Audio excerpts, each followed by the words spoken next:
You're listening to Faith for Normal People, the only other God-ordained podcast on the internet. I'm Pete Enns. And I'm Jared Bias.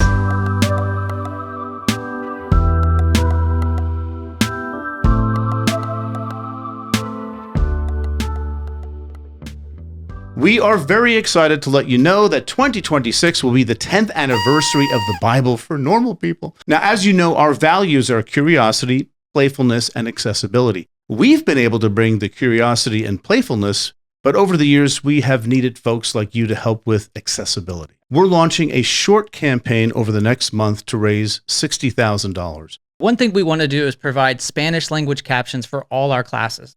That accessibility is important to us so that people feel welcome, especially in our society of normal people. We want to simplify our website and launch a simple-to-use app for our society members. Please consider joining the campaign as we continue our mission to bring the best in biblical scholarship to everyday people. To contribute, just go to thebiblefornormalpeople.com/give. And thanks to everyone who has supported us over the years. You truly make the show possible. Before we jump into today's episode, we wanted to tell you about our October class led by Jared called The Bible is Not a Rule Book. That's right. I'll be teaching on Tuesday, October 28th from 8 to 9 p.m. Eastern Time, and I'm going to be talking about how most of us, even the non-evangelicals among us, have been told the Bible's job is to hand us moral answers. Sometimes that looks like a rule book. Sometimes that's treating it like a crystal ball that can tell us our purpose in life. So how can we use the Bible in a way that's helpful without making it try to be something it was never intended to be?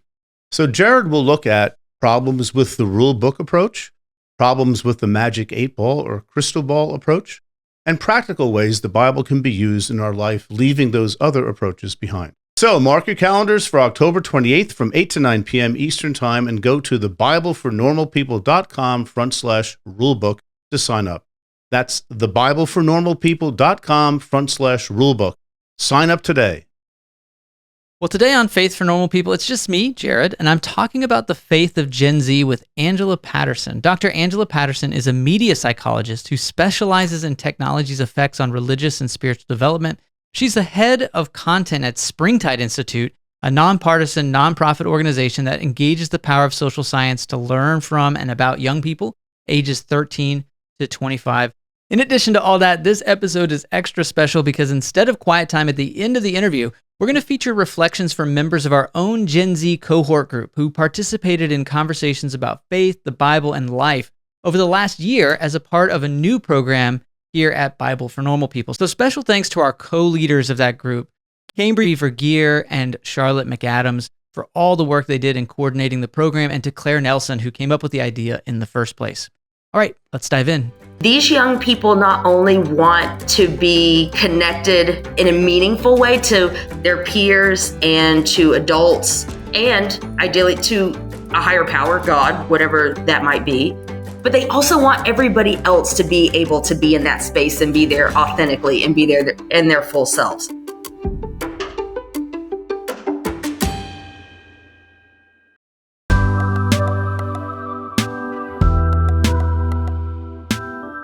Angela, welcome to the podcast. Hi, Jared. It's good to be on the podcast. Good. I'm glad to hear that. Sometimes some people say it's not good to be on the podcast, so it's great. It's great to hear. We're off to a good start already. I'm thrilled. Good. All right. Can you give our listeners a quick snapshot about Springtide and the work you do around the spiritual lives of young people? I'm sure a lot of people haven't heard of Springtide. So what is it what do you guys do? Well, Springtide is not that old. It's only about 5 years old.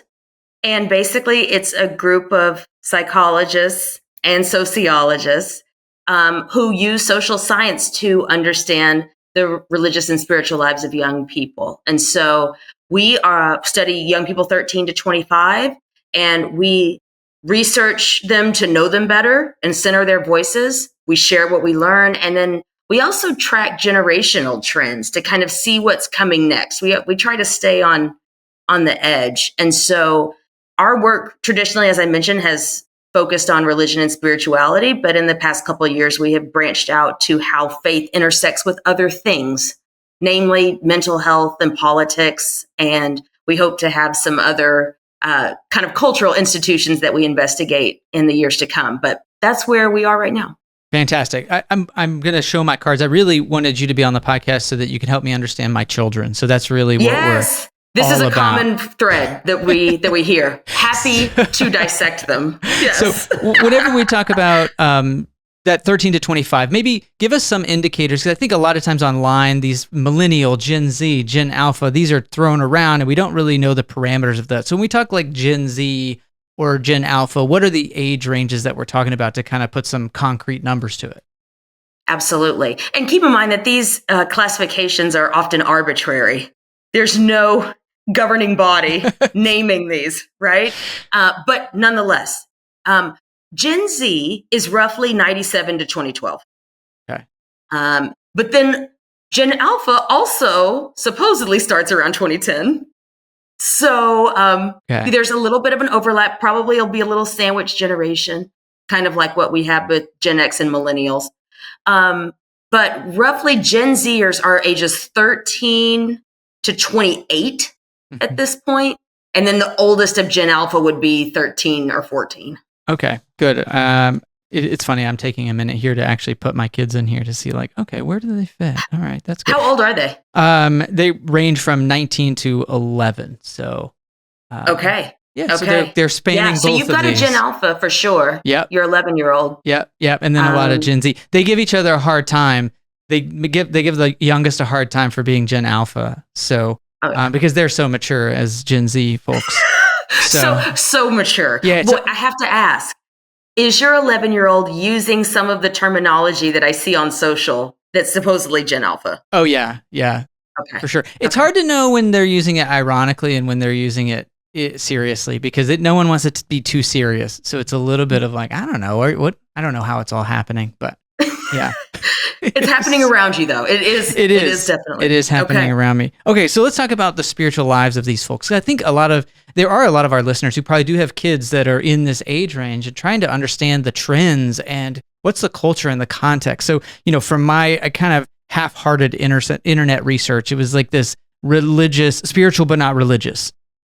Is kind of maybe a label for Gen Z folks, but maybe prove that, disprove that. What does the research say about how Gen Z are identifying in broad brushstrokes spiritually? Yeah. Okay, so I'm going to give you the short answer and then I'm going to give you a longer answer. I love it. The short answer is that our data show that many young people identify as religious. Okay. Good. Let me go down the rabbit hole now. Mm-hmm. So each year of Springtide's existence, we've asked questions that fall into basically 4 areas of faith life. So identity, belief, community, and practice. And since we look at people of all faiths and no faiths, we kind of lump them all together. We don't normally segment them out into people who are Christian or used to be Christian or have never been Christian, that sort of thing. But here's what I know from the macro. When we ask young people if they identify as religious or spiritual, which we have done for 5 years now, those numbers always fall somewhere into the 60 and 70% range. So if they've been at least slightly religious, if that's how they identify, those numbers generally start in the upper 60s and can go all the way up to 71% is what we have in 2024.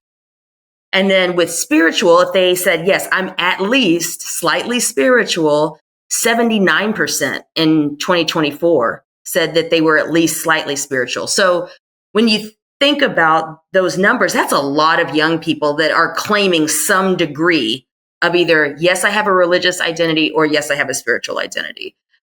So that tells us as social scientists that there's a significant number of young people that see value in holding these identities, which is great. Yeah. That they see some value in it for some reason. And that's some of the things that we dig into.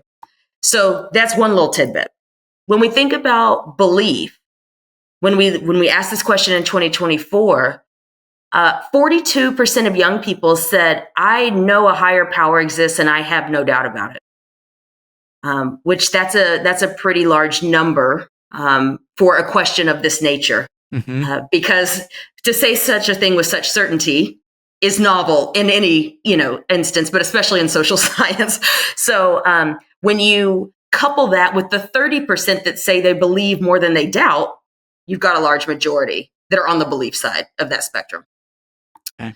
But not only do they feel connected to a higher power, they also feel connected to all of humanity and nature. We hear about nature a lot in terms of, wanting to steward nature, in terms of finding deeper connections in nature, the beauty of nature.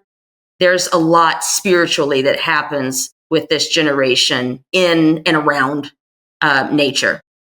Now, when it comes to religious and spiritual practice, we have a laundry list of things that we ask. Hey, is this a religious or spiritual practice that you engage in?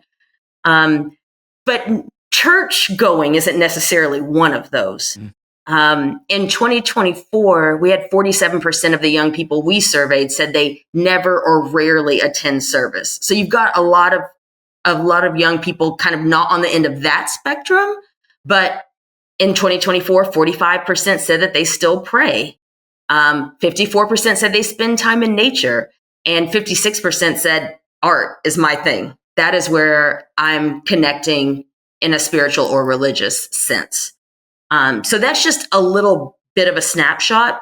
One other thing I think that's important to note through our work is that we've kind of been able to determine that Gen Z religion and spirituality and how they experience it is anything but linear. Perhaps it's a lot less linear than perhaps you or I have experienced. We find that kind of 4 elements comprise their journey, and that's curiosity, flexibility, connection, and wholeness. And I'll quickly explain each of those. Curiosity. Gen Z folk want to ask the big questions. They're curious about different religious traditions and spiritual traditions, and they don't necessarily have the qualms about maybe exploring them at the same time that others might. And they want adults to walk alongside them in that curiosity journey in a non-judgmental kind of way, right? This sort of unbiased accompaniment. So there's curiosity. And then the flexibility. Like I said, they see the value in a number of different traditions. So part of their journey is just figuring out what all of those things are and then how they relate to their own spiritual and religious values, beliefs, preferences, all that sort of thing. The connection element is huge for this generation. These young people not only want to be connected in a meaningful way to their peers and to adults and ideally to a higher power, God, whatever that might be. But they also want everybody else to be able to be in that space and be there authentically and be there in their full selves. If they see that dynamic is not present, then that might be one of the things that pushes them out of that faith community or organization. Is if I can't be my full self and everybody else can't, not for me. So that connection element is huge. And then wholeness. Same thing, the authenticity angle. I need to be able to look at my religious or spiritual leaders and see authenticity. I need to see it in the people who are around me. I need to be able to demonstrate it with my peers, all of those things. So those are 4 of the kind of main elements that young people are really experiencing as they go along their journey. Would you say that they associate these 4 when the questions asked about their religious or spiritual lives, they're connecting these 4 components as an important part of that experience for them? Is that what you're saying? Yeah, well, I would say that these 4 elements show up in varying degrees depending on the person. And not all 4 are always present, and especially not to the same degree. Right. But I would argue, just based on what we have kind of uncovered in talking to young people over these years, I do think that the authenticity and the connection angle is super important. I don't think anybody is saying, "Oh no, I don't need to actually talk to people and actually have meaningful relationship in my faith community." I don't think young people are saying that. In fact, because so much of their experience is mediated and comes through a screen, I think they value connection, especially what we might consider analog connections, in ways that perhaps you and I's generation, didn't value as much because we just didn't have to contend with relationship that way. Yeah, it's curious that I think because things are so mediated with the screen, that the idea of an unmediated connection almost takes on, it sounds like, this spiritual element to it. Like this is a kind of a sacred thing to connect with people and to connect with nature and connect with others in an unmediated way.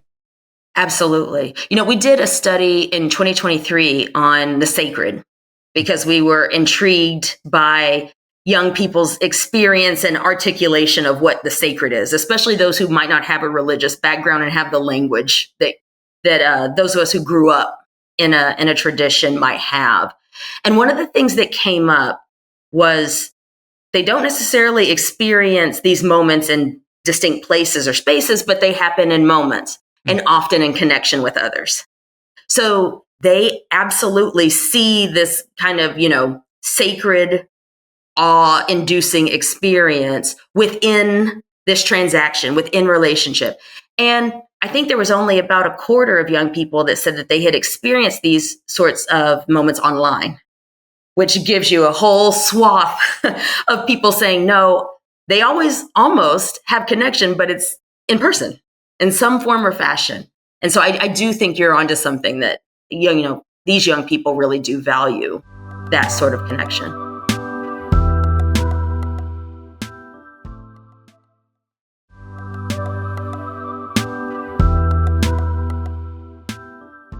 So maybe I want to zoom back a little bit and try to give a framework for this. So classically, James Fowler has these stages of faith. And first of all, I'd love for you to talk about this. And this may be a new concept for folks. So maybe give them this framework and what that is. But then let's put Gen Z in this context and see, can we identify generationally where people start and leave off? And is there a difference in the generations of where do we...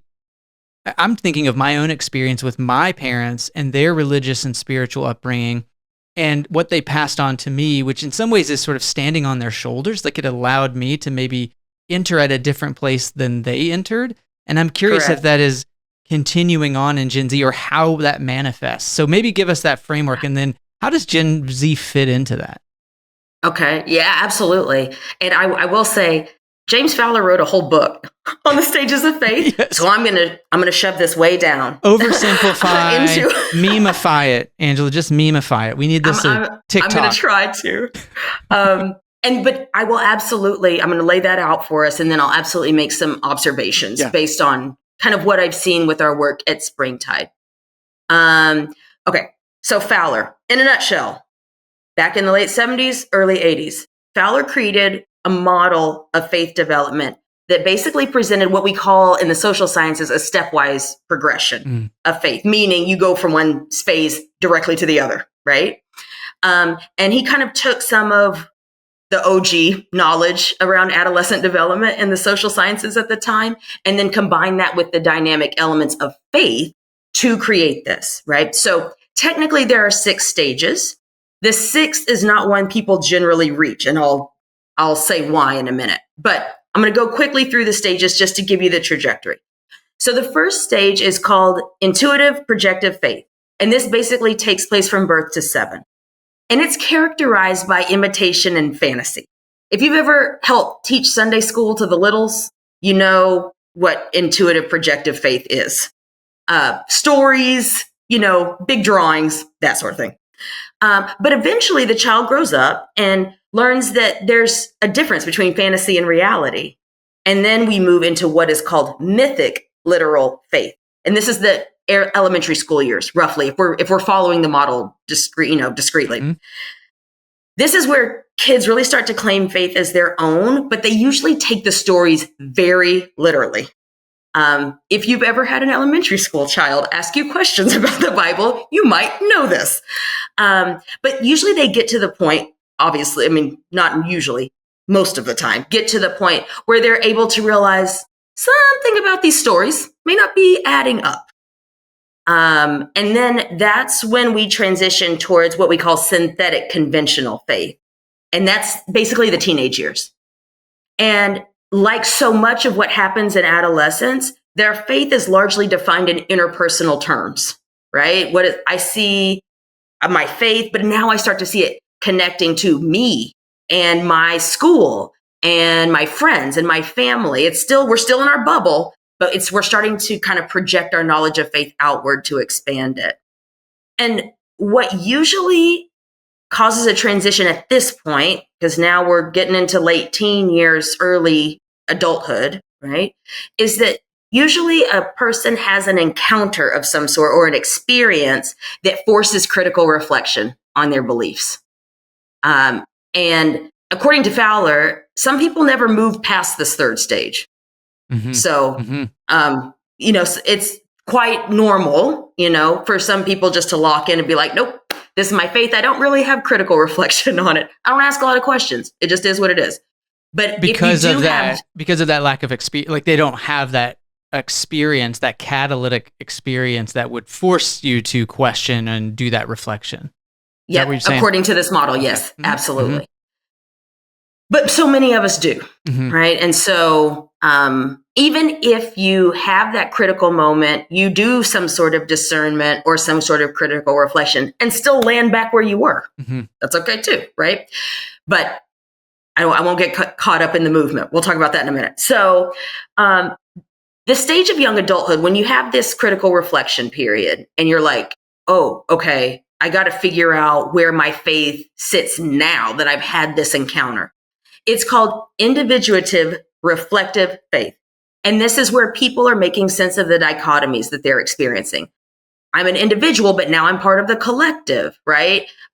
This is how I feel, but this is what I know to be true, or at least that's what they told me is true. So we're battling with kind of all of these inner things, right? And this usually leads to a more nuanced view of faith. But for some, even that nuanced view grows inadequate. And that's when we get to conjunctive faith, which is the fifth stage. And that's roughly midlife, according to the model. Mm-hmm. And that's where you get really into the much deeper integration of the self. And as it relates to your faith, your worldview, your outlook, and what you know to be true about faith in life because you've lived a little bit more. Mm-hmm. Mm-hmm. It's just it gains even more nuance. And that's where a lot of people hang out until the end. This stage 6 is called universalizing faith. And basically that's where their faith gets so nuanced that they're willing to risk it all for their faith. And they usually are some sort of activist in some form or fashion. So your MLKs, your Gandhis, your Mother Teresas end up in stage 6. But Fowler, at least at the time, was like, most people land in stage 5. And so there's one important thing to note about the stages. As I noted before, this has been created 45 years ago now. Mm-hmm. And most social science does, especially psychology and sociology, doesn't really use stepwise progressions anymore because we know so much more now about development. Yeah. And we know it's not linear in that way, right? There's a lot of, moving forward, coming back, having different things come in from the external. You're like, oh, and then that disrupts the process, that sort of thing. So Fowler came back later in the 90s and was like, yeah, it's not necessarily like super clean, mm-hmm. Right? And so we're human beings with free will living in a complex world. It's not going to be that neat to just go from one stage to another. You can regress, you can progress, all sorts of things depending on what your environment is.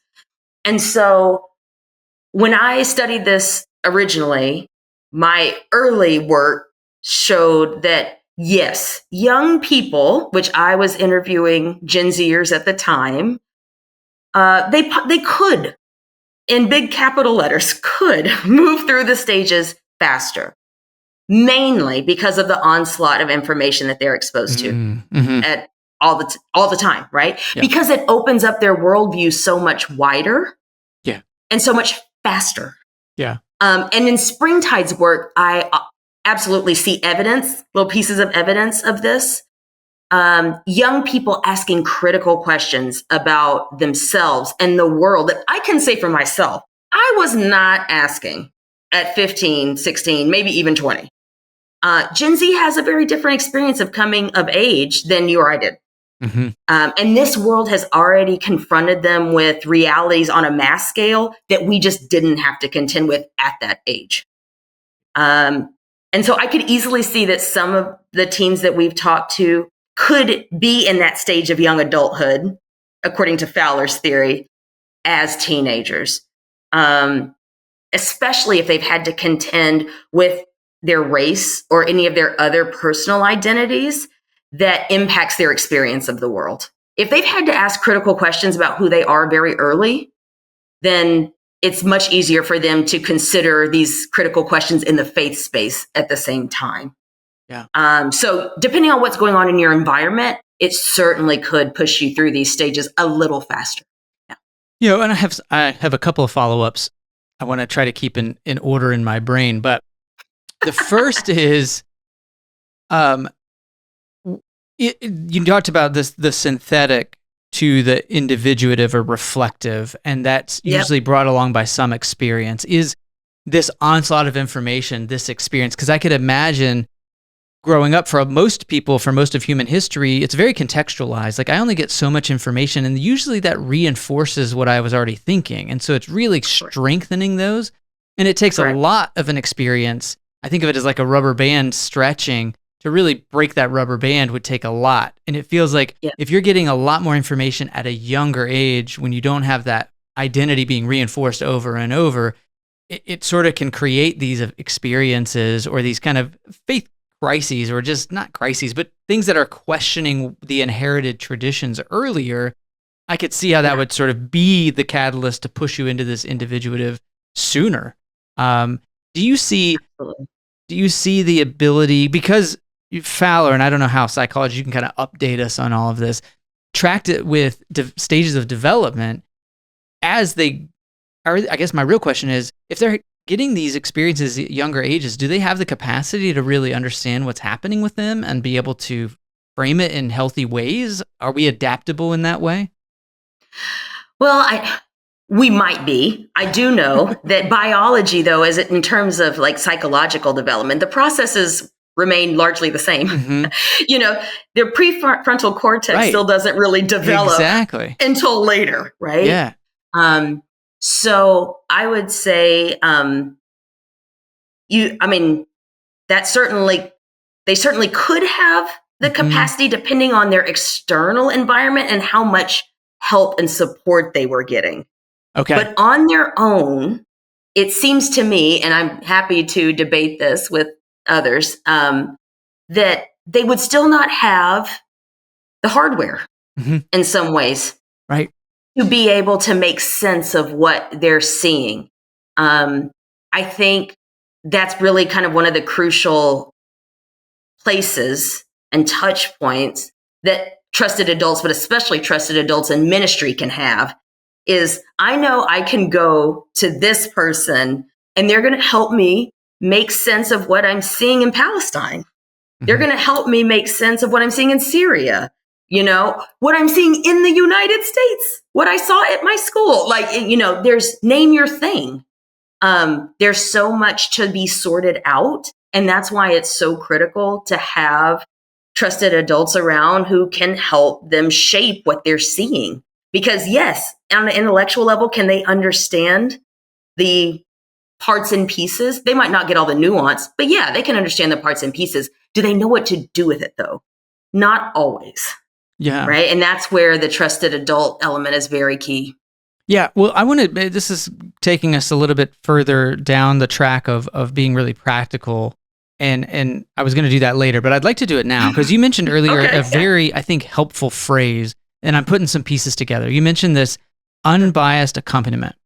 And what you're saying, that's the pieces I'm putting together is, well, they don't have the hardware necessarily to process all of this in an integrative way yet.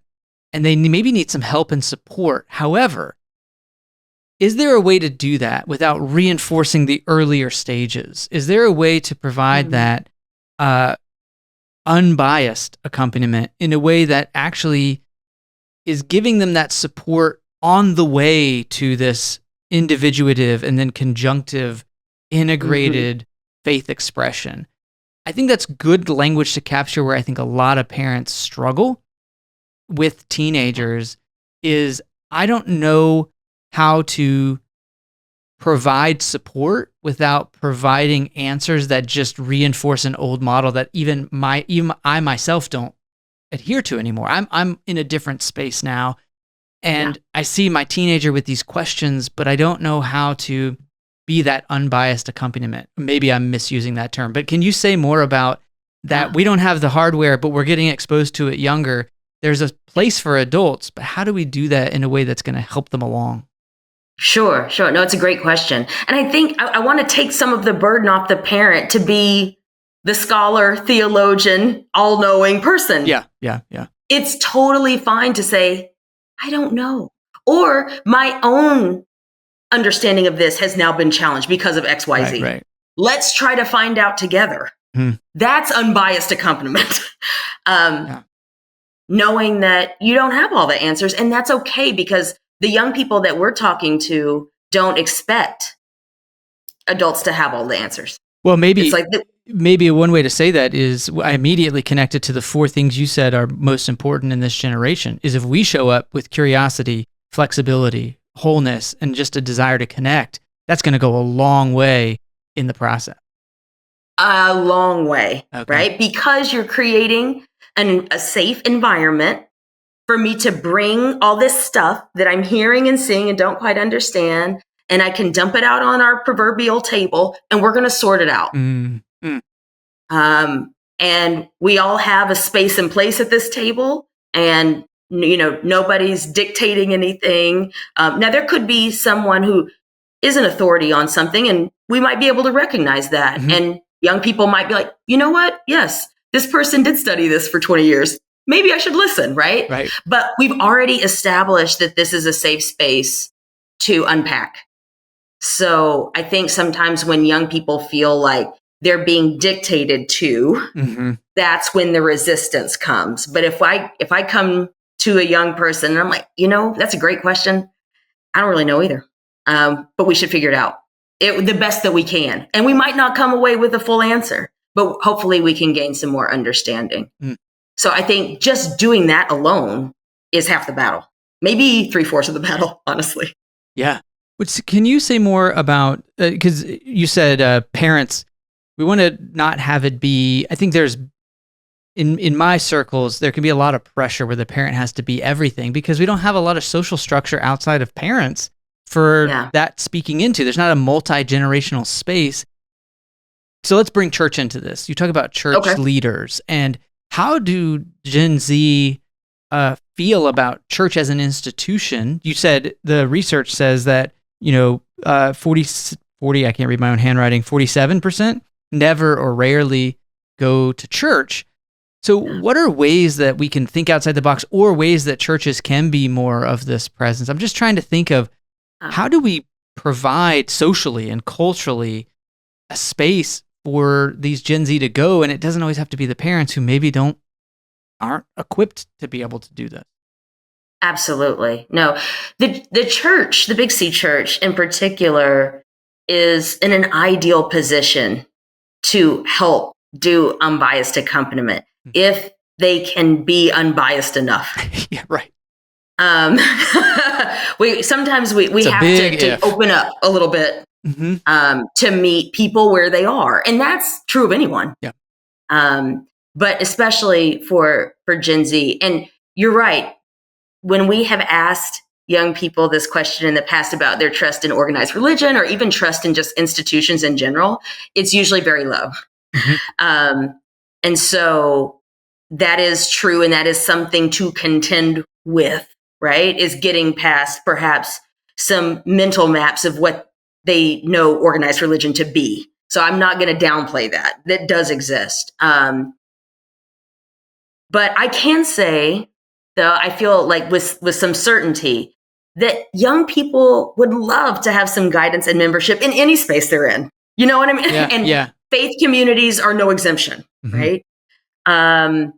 We've seen young people really, really want meaningful relationships with adults that they know they can trust. Yeah.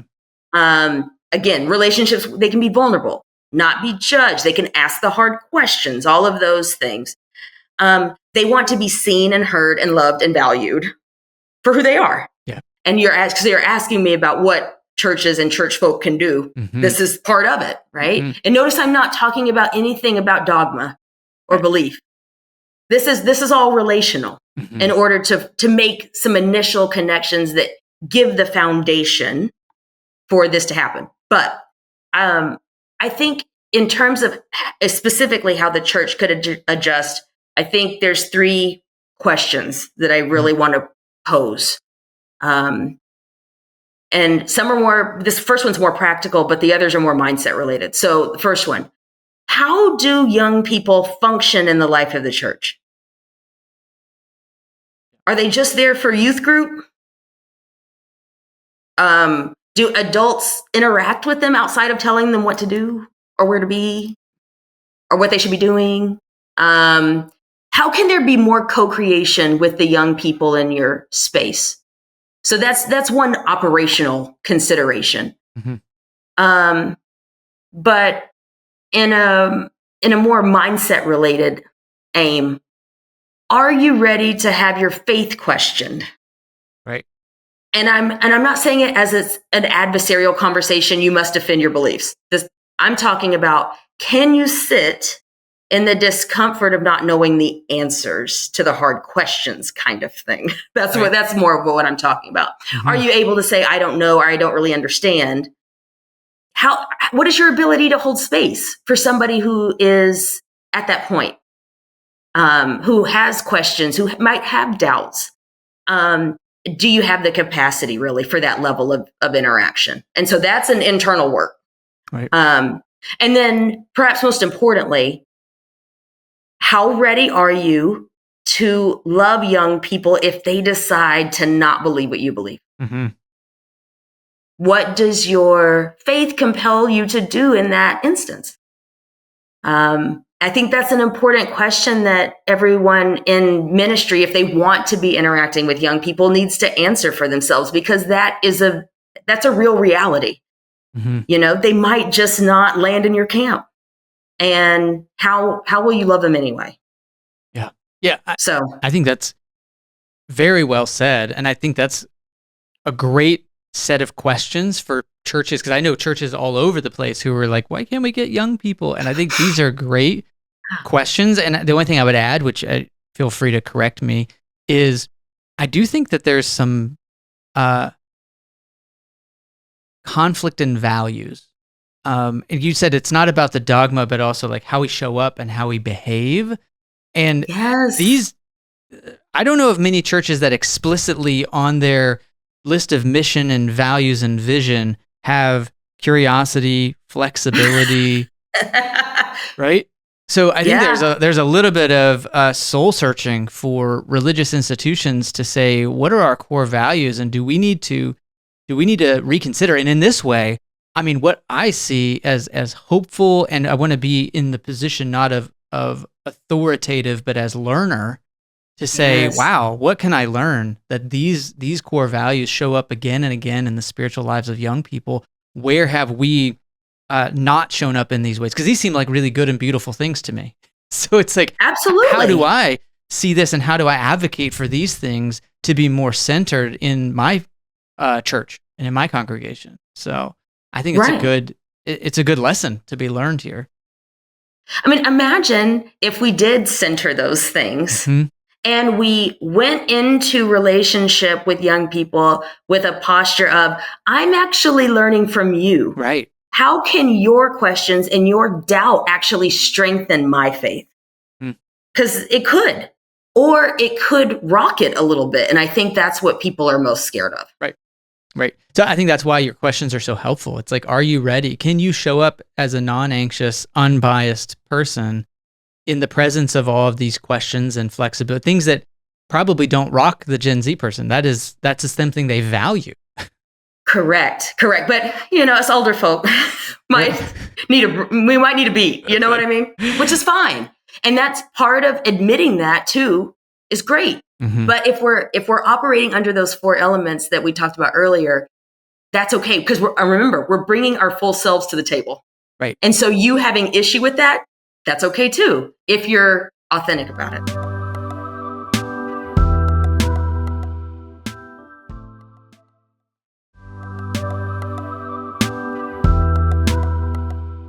One other topic I want to cover, because I wanted to make sure we covered the church thing, because I think that's really important for people of our generation, trying to understand our kids and Gen Z and faith, and how do we manage our own expectations of what that's going to look like. And I appreciate that it's like, look in the mirror. A lot of it is we have to adapt and see how we can learn from this next generation about I think a faithful and loving expression. And it's not just like getting them to be more like us. So getting them in the door so they can start tithing or whatever the thing is. We need to look at the model, sometimes. Yeah. Oh, agreed. But the other thing is, I guess really it's built around these tensions. So I wanted to kind of hear that Gen Z wants mentorship and guidance, but they also are wary of the church. So we talked about that as a tension. What about, Gen Z seems to be, or often is called, like an anxious generation, but also very mindful of mental health. And so, and I didn't hear, I would just say in my generation, we did not connect the dots. There wasn't, faith and mental health were not spoken about in the same sentence. But I can imagine Gen Z connecting those dots a lot more. So what are we seeing in terms of spirituality and faith practices in this pursuit of well-being and mental health? It's a great question, because literally, I would say 90% of the young people that we interview mention mental health in some form, regardless of the topic. It comes It'll just up. come out. Okay. And it's like, okay, it's front and center for everyone. But in 2022, our study focused primarily on these intersections between faith and mental health. And we found that 55% of the young people that we surveyed believe that their religion and spirituality matters for their mental health. 57% said that their spiritual practices positively impact their mental health. But this will be no surprise to you. We hear in our interviews a lot also about church hurt. There's a lot of it among young people. There's a lot of it among most people at this point. Let's be honest, young people, and they usually come down to they didn't feel accepted for who they were, or whether that was real or perceived, right? Or not being able to reconcile what they are being taught with what they believe. And that tension that maybe they held inside, maybe they expressed in whatever way, wasn't accepted, right? So both of those obviously negatively affect mental health, but we also hear about some less extreme ways that it can hurt mental health, or just being involved in the church. So we might have been told as young people, if we were having a problem, to just pray about it, which... Yes, if that is part of your tradition, part of your belief, yes. And you might also need meds. Might. And so we've heard a number of young people say that those sorts of things, while well-intentioned, are dismissive and in turn hurtful. And that doesn't help for mental health. But conversely, what does help? We talked earlier about these spiritual practices. A lot of young people are still praying. They're still reading texts. They're definitely in nature. They're definitely creating art for sure. And I think in terms of something practical that folks in ministry could do, how can you maximize what nature can do, right? Some of us are urban bound, like me. I'm in the middle of a big city. But how might you be able to incorporate nature into the experiences of your young people?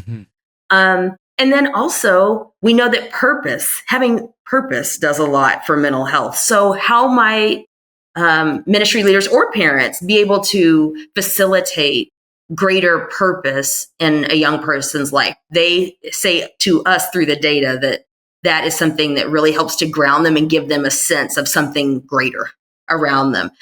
Also, and we haven't studied this in particular, but I've seen this in other places, and so I wanted to raise it here. We have had some young people say that they really value rituals. And our traditions are so full of all of them. Right. And so, and a lot of our young people are introduced to these traditions at very young ages, and they have a child's understanding of them. So there could be some value, depending on your young people, for people in ministry to take the young people back to some of those core rituals and let them look at it with an older brain. Right. And see if there's any value that they could take away for their own wellness, both spiritual and mental. It might behoove some of us adults to do that, to look at some of these rituals with an adult brain. But especially for young people, that can be really powerful just to reintroduce them to the things that already exist within the faith. Well, this has been a fascinating conversation. I want to end with a question that we've already touched on, but I want to hear more of it because I'm ending this conversation so hopeful. So as you look at all the data and the stories coming out of Springtide's research, what gives you hope about the spiritual lives of Gen Z? Like, where do you see this creativity, resilience, this positive momentum? Because I'm coming away feeling kind of amped up about some of these positive values that I think would be great to see in more of our institutions and organizations and in older folks, frankly. So where do you see, what's the hope? We are continually pleasantly surprised by what we hear from young people. They are thoughtful and articulate, and they care deeply. I want to bust that myth right now. This kind of complacence and apathy, and teens are going to be teens. Nonchalance to some degree is the word I hear around my house all the time. Yeah. But I really feel like Gen Z has a little something special when it comes to the depth of caring and compassion that they are capable of. They might not display it all the time, but we've been really pleasantly surprised to see that. And because they do care so much, there's so much ripe fodder there for adults to pour into, because they really do want to be connected. They want to be connected to the people next to them. They want to be connected to a higher power. They want to matter. They want to make a difference. And so we are always inspired by what we hear from young people and know that they have tremendous capacity to enrich our world, whether that's in our faith communities or elsewhere. And so that's what gives us hope. And that's why we keep doing this work, because we know that today's young people have so much to offer, and the generations after them will also have so much to offer, but they definitely need the help of those older than them to navigate the way. Well, thank you, Angela, for coming on and having this conversation. You're so good at taking that data and research and weaving it together into, again, hopeful stories, but also a little bit of challenges to those of us who are taking care of some of these young folks still. Absolutely. Absolutely. No, we love our work and we're proud to do it.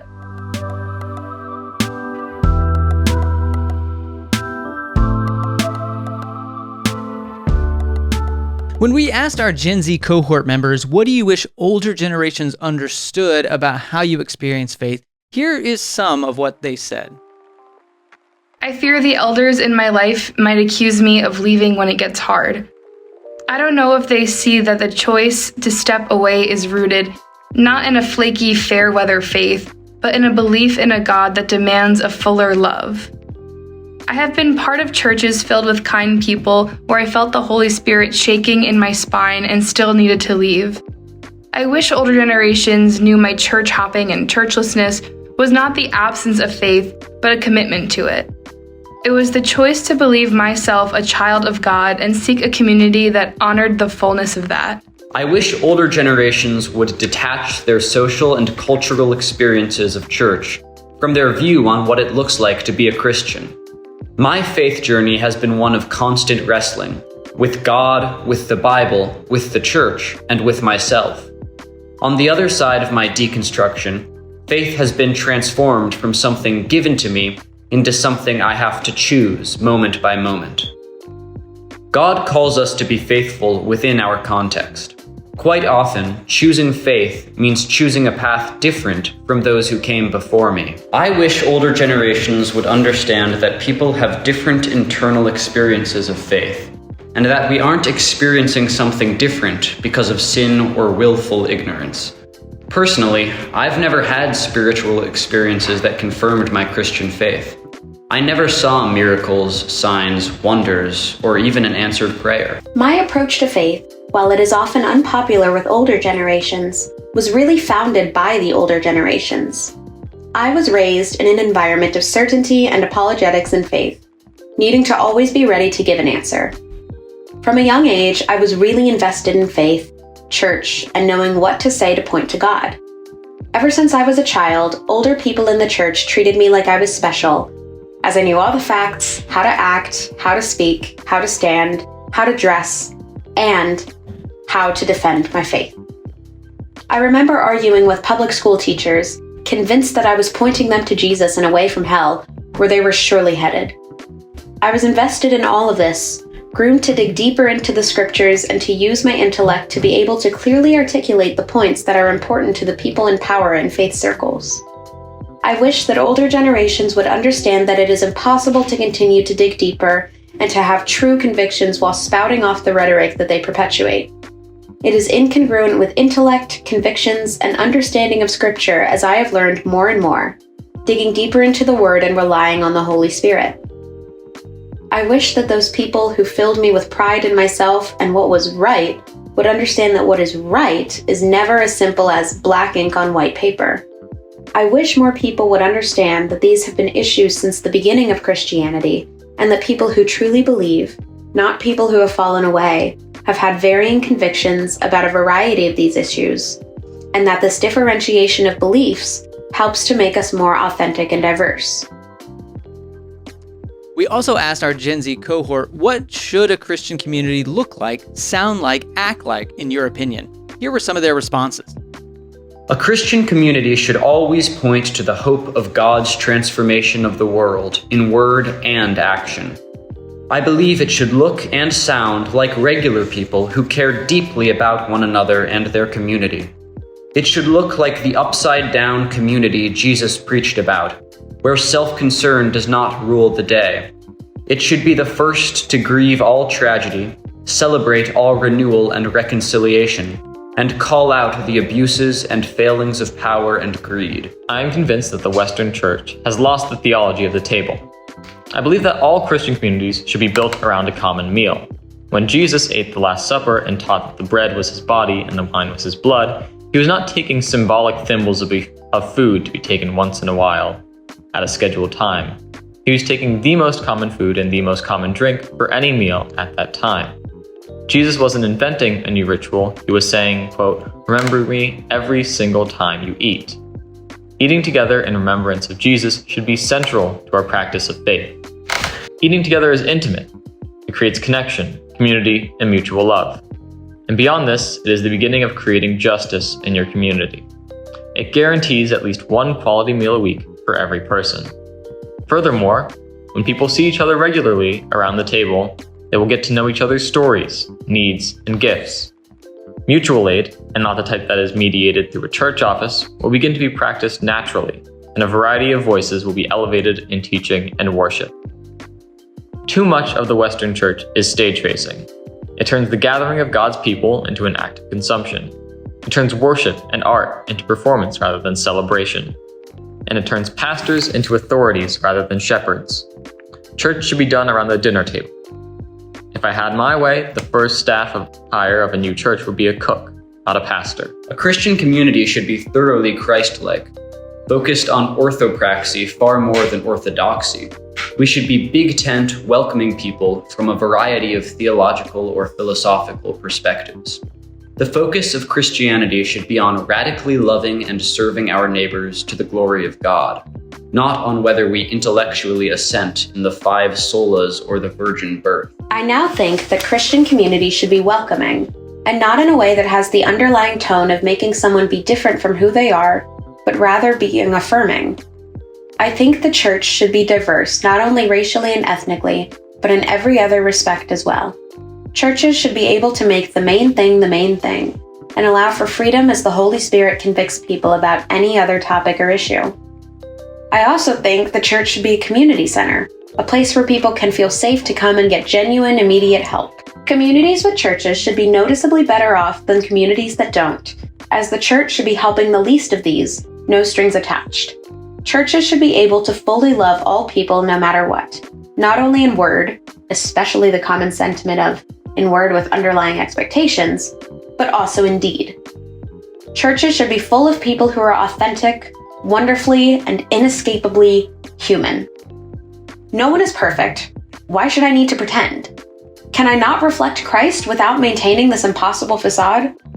How would anyone feel safe to come and be when the expectation is portraying perfection in order to prove salvation? In my view, a community should be a space for growing, not in the sense of personal development, but in the sense of developing in the direction we feel we are called to. It should also give tools and space to support one another and to help others. I envision a church that emphasizes caring for the marginalized and outcasts, caring in a way that first listens to their stories and needs. Having an established doctrine or theology is important. Perhaps Christian communities can act as a thought partner with folks who are establishing their own beliefs. Instead of correct beliefs being the hill to die on, the same amount of energy should be devoted to creating systems that listen to the oppressed and marginalized and take loving action accordingly. Essentially, we need freedom for diverse theological formation and greater benevolence, ministry, or social justice. We asked them, what are you reconstructing, if anything, when it comes to your faith? And here's how some of them answered. I am reconstructing the way God works in the world. I grew up believing that God directly intervenes through miracles for those with enough faith. Having left that behind, I am reconstructing the way God works in the world through people. I've really been leaning on the words of Archbishop Desmond Tutu. God only has you. Lately, holiness has been on my mind. Many modern evangelical holiness thought leaders might communicate how holiness is joyful and an unburdensome byproduct of loving Jesus. My experience is that we end up behaving with much more shame, condemnation, and striving. On the other hand, a song frequently sung in my worship service states that we might live with clean hands and heal this land. I expect that I have more deconstruction and reconstruction in this area. I am currently exploring how the heart behind personal holiness is deeply connected to corporate wholeness. Rather than a checkbox, our just actions have a positive impact on the world around us in a tender and compassionate way. There is both a personal and societal element to holiness. They're interconnected and extend much further than performing a certain way. When we asked our Gen Zers, how does your faith and your views on things like LGBTQ plus rights, racial justice, or climate change intersect, here's what some of them had to say. I believe that the arc of the story of God's people is toward a more whole creation, continuing on through history. Humanity becomes more whole as we continue to include those who have been ostracized, lift up those who have been shoved down, and voluntarily give up our abundance to meet others' needs. Though that has been the project since the beginning, we have a talent for identifying in and out groups, amassing wealth and power, and protecting our wealth and power by diverting the attention of in groups against out groups. My faith leads me to continue the progress of inclusion, empowerment, and justice within my context, resisting the powers and temptations of othering, greed, and abuse. After a recent study through the Beatitudes in a small group, I sense that the teachings of Jesus are deeply connected to rights and justice for the marginalized. The vast majority of our systems tend to promote those that are on top, whereas Jesus did quite the opposite. I'm currently navigating how to balance the personal relationship with Jesus that includes personal devotional practices, i.e. prayer, Bible reading, and songs, along with social and environmental justice. When I reflect on the topics, it is easy to see the connection. However, in the actions of social justice, it is hard to remember that it is equally an act of devotion to God. Traditional evangelical habits die hard, even if my views have shifted. I hope to find myself eventually taking as much consistent action in the realm of social justice and environmental stewardship as I do with my personal devotional practices. We also asked, do you identify with a particular faith or spiritual practice? Why or why not? Here are some of those responses. I was evangelical Christian all my life, but I've gradually disconnected from that world. Now I'm open and available to spiritual things, but I'm humbly agnostic, and I can't bring myself to believe in dogmas without any sort of experience or evidence confirming it. The short answer is I was recently confirmed as an Episcopalian. The long answer is that my connection to God is still deeply rooted in the Catholic family of my grandparents and the Baptist church I spent high school in. I feel closest to God with my hands in the air, listening to Southern worship songs, and most connected to the communion of saints when praying along the grooves of my grandmother's rosary. To identify only with one faith practice would be to deny the DNA in my bones and the humid Florida air familiar to my lungs. Creating a patchwork of practices is how I can still feel close to God as I wander. And finally, we asked them, do you think the church is keeping up with the issues your generation cares about? And here's how some of them felt about that. I believe that the church is keeping up with the issues Gen Z cares about. People of God are engaged in those problems all over the world. As a human institution, I can see the church trying, but it has a lot of letting go to do before it will be prepared to face the era to come. It has to let go of traditions and rituals that have lost their meaning. Let go of culturally ingrained understandings of what it means to be a church community, and let go of the lunacy of certainty when it comes to describing, understanding, and following God. Only then will the church be ready to adapt to the world we're stepping into. The American evangelical church today feels out of touch.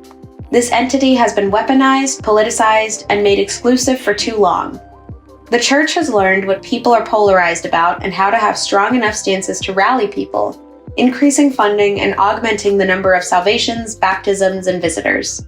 The target audience of many churches seems to be older, richer people, not young people or the least of these, making the church out of touch and inaccessible for many young people who are working out their faith, following the words and heart of Jesus. From my perspective, if I do not toe the line with the church's stance on many issues like abortion, immigration, women's rights, and LGBTQ+ issues, then I am out of the community. Just another sad case of a young person who was once on fire for the Lord but fell away. I love to teach the Bible and to belong to community, but long for the ability to do so in a way that is congruent with my convictions and intellect. We want to give a special thanks to our Gen Z cohort participants for their thoughtful and honest answers, as well as our Gen Z intern Lainey and Lainey's friend Danny, Armin, and Francesca, who lent their voices to our extra segment on this episode. Well, thanks to everyone who supports the show. If you want to support what we do, there are 3 ways you can do it. 1, if you just want to give a little money, go to thebiblefornormalpeople.com/give.